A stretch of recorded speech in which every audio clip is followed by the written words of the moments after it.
یسوع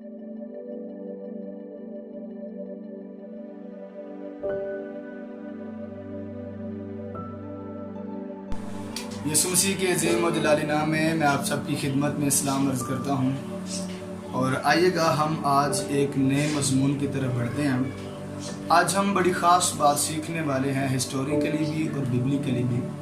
آج ہم اندھے فقیر کے تعلق سے سیکھیں گے جو یریہو کے کنارے بیٹھ کر بھیک مانگتا تھا، اور سلطنت روم کی طرف سے جو اسے کپڑا دیا جاتا تھا وہ کیوں دیا جاتا تھا، اس کی کیا ویلیو ہوتی تھی، اور کیوں بھکاریوں ہی کو یہ کپڑا روم کی سلطنت تھی وہ دیتی تھی۔ بائبل میں لکھا ہوا ہے، مرکز کے انجیلی بیان کے 10ویں باب کی جب ہم 50ویں آیت پڑھیں تو لکھا ہے، وہ اپنا کپڑا پھینک کر اچھل پڑا اور یسوع کے پاس آیا۔ کتاب مقدس کے وسیلہ سے خدا ہم سب کو برکت دے۔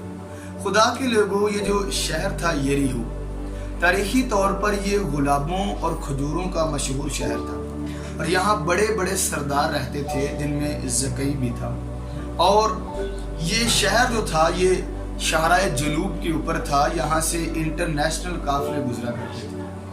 اور بائبل ایسا بتاتی ہے کہ یہ برتمائی اس کا نام ہے، تمائی کا بیٹا ہے، اور اندھا ہے اور فقیر ہے، اور راہ کے کنارے بیٹھ کر بھیک مانگتا۔ آپ کو بتانا چاہتا ہوں کہ جب سلطنت روم نے اسرائیل کے اوپر حکومت کرنا شروع کی تو یہ بڑی جابر حکومت ثابت ہوئی۔ یہ ہر طرح سے ٹیکس کلیکٹ کرتی تھی، جسے اس زبان میں وصول بھی کہا جاتا تھا۔ یہ میرج ٹیکس یعنی کہ شادیوں کا ٹیکس، انہرٹن میراث کا ٹیکس، چلنے کا ٹیکس، اور اپنے پھلوں پر ٹیکس، گھروں پر ٹیکس، اپنی زمینوں پر ٹیکس ادا کیا کرتے تھے۔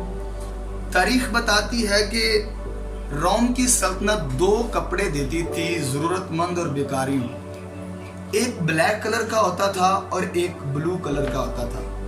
بلو کلر کے کپڑے پر بیٹھ کر وہ بھیک مانگتا تھا، اور بھیک مانگے ہوئے روپے سے روم کو ٹیکس بھی دیتا تھا۔ آپ تصور کریں کہ کتنی جابر حکومت ہے کہ بیکاریوں سے بھی ٹیکس کلیکٹ کرتی ہے، اور وہ بھیک مانگا کرتا تھا، اور بھیک مانگے ہوئے روپے سے روم کو ٹیکس بھی ادا کرتا تھا۔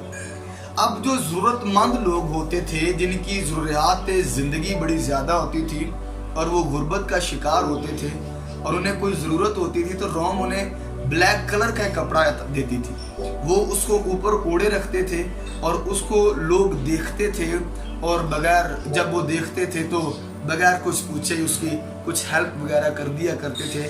یعنی کہ یہ جو کپڑا تھا یہ ضروریات پوری کرنے کے لیے دیا جاتا تھا۔ اور بائبل ایسا بتاتی ہے کہ ایک دن سرکار دو عالم یریہو کے اندر جا رہے تھے تو آپ کا وہاں پر اس کے ساتھ ملاقات ہوئی۔ جب وہ بڑا گروہ، بڑی گیدرنگ وہاں سے گزر رہی تھی، جمع غفیر تھا، اور جب برتمائی کے کانوں نے اس شور کو سنا تو اس نے تصدیق کرنا چاہیے کہ یہاں کیا ہو رہا ہے، کیونکہ وہ مدتوں سے وہاں بیٹھتا تھا مگر ایسا شور، ایسے نعرے، ایسی حضوری، ایسی پریزنس اس نے کبھی نہیں فیل کی تھی، نہ سنی تھی۔ تو اس نے پوچھا کہ یہاں سے کیا ہو رہا ہے، کیا معاملات ہیں۔ کسی صاحب نے کہا کہ یہاں سے یسوع ناصری گزر رہے ہیں، پریز دی لارڈ۔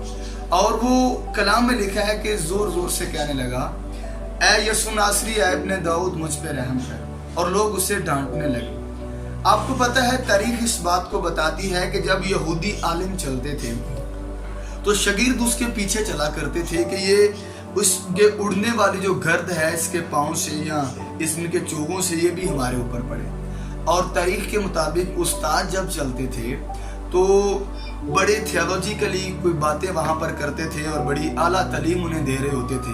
اب ایسا ہوتا تھا کہ جب یسوع مسیح ناصری وہاں سے گزر رہے تھے کہ ہوپ ایک بہت بڑی خوبصورت بات کوئی سکھائی جا رہی ہو، تو وہاں پر لکھا ہوا ہے کہ اس نے جیسے ہی دیکھا ہے، اور دیکھا نہیں، اس نے سنا ہے، تو اس نے کہا ہے کہ مجھے بتایا جائے یہاں سے کیا ہو رہا ہے۔ تو پہلی بات کہ اس نے اس بات کو فیل کیا ہے کہ یہ میری تمام ضروریاتیں پوری کر سکتا ہے۔ اور بائبل ایسا بتاتی ہے کہ جب اس کو ڈانٹا گیا وہ اور زور زور سے چلانے لگا، تو مسیح یسوع رکے، آپ نے اس کی طرف دیکھا اور اس کو پاس بلایا۔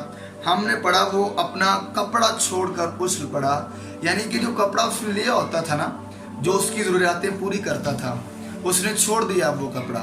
اب اس کو پتہ کیا کلام میں لکھا ہے،